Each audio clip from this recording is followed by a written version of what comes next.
If you wanted a case study in political self-destruction, you didn't need to look far this week. Caroline Leavitt, Donald Trump's new press secretary, stood behind the White House podium and tried to do something no one, not even the most polished spin doctor, could manage: explain away a government meltdown in real time. What unfolded wasn't just a tough press briefing, it was a catastrophic unraveling. Reporters were armed with receipts. The facts were damning. And the excuses? Frankly insulting. This wasn't politics as usual, this was full-blown collapse. At the center of the chaos was a newly uncovered scandal inside the Department of Health and Human Services. A supposedly authoritative report, used by the administration to justify canceling a $600 billion mRNA vaccine contract, was exposed as a fraud. 7 of its cited studies didn't exist. Journalists found that some authors listed in the report had never even heard of it. Leavitt's response? Formatting issues. That wasn't just weak, it was infuriating. Americans deserve to know their health policies are based on real science, not imaginary footnotes and ghost authors. Yet here was the White House, pretending it was just a clerical error. Behind that error was something far more dangerous: a systemic disregard for truth, public health, and basic accountability. As if scrapping life-saving vaccine contracts wasn't enough, the administration's backup plan reads like a bad parody. Instead of investing in advanced pandemic preparedness, officials moved to import ostriches exposed to bird flu, yes, literal ostriches, to Dr. Mehmet Oz's private ranch in Pennsylvania, allegedly for experimental research. No credible scientists supported this move. There was no peer-reviewed basis for it, but the White House doubled down, all while downplaying the very real threat of a new H5N1 outbreak already detected in multiple U.S. states. With 0 active federal contracts left for rapid response avian flu vaccines, the U.S. is now dangerously unprepared for a potential health crisis. But the administration's focus seems more on optics than outcomes. Trump's tariffs have added another layer of complexity to an already chaotic situation. The economic strain from these tariffs is palpable, affecting everything from consumer goods to critical medical supplies. And with the administration's current trajectory, it's hard to see a way out. The combination of health crises, economic instability, and political missteps is creating a perfect storm. The American public is left to wonder, what's next? Midway through the briefing, a reporter asked the question hanging over the economy. If Trump's tariffs keep getting struck down by courts, why doesn't he just ask Congress to legalize them? The answer is painfully simple: because they're illegal, and even his allies know it.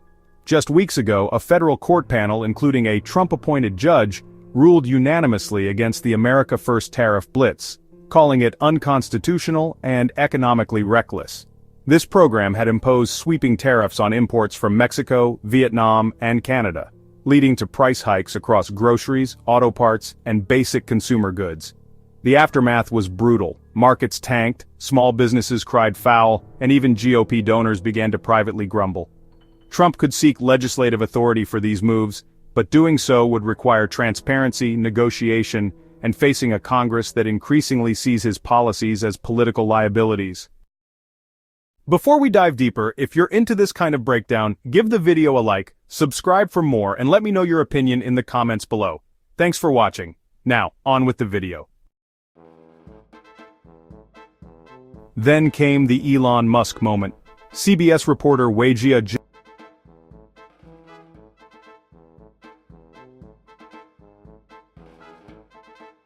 It wasn't just a dig, it was a public rebuke from a megadonor. Musk has pumped hundreds of millions into pro-Trump super PACs.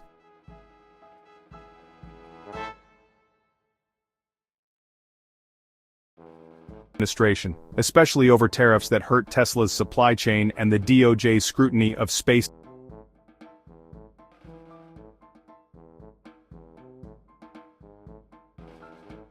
Trump can't afford to anger Musk, yet. But he also can't stop the billionaire from tweeting damaging criticisms to an audience. In one of the most surreal exchanges of the briefing, a reporter asked why Trump keeps delaying any substantive response to Russia's demands, claiming he'll act in 2 weeks, a phrase he's now repeated for nearly 2 months.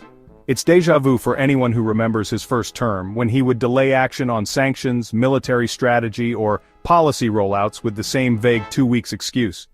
But this time, the stakes are higher, and the silence is deafening. Behind closed doors, sources confirm that Putin has not responded to any diplomatic outreach from Trump since early April. There are whispers that the Kremlin views Trump as a volatile asset, useful for disruption, but no longer reliable for diplomacy.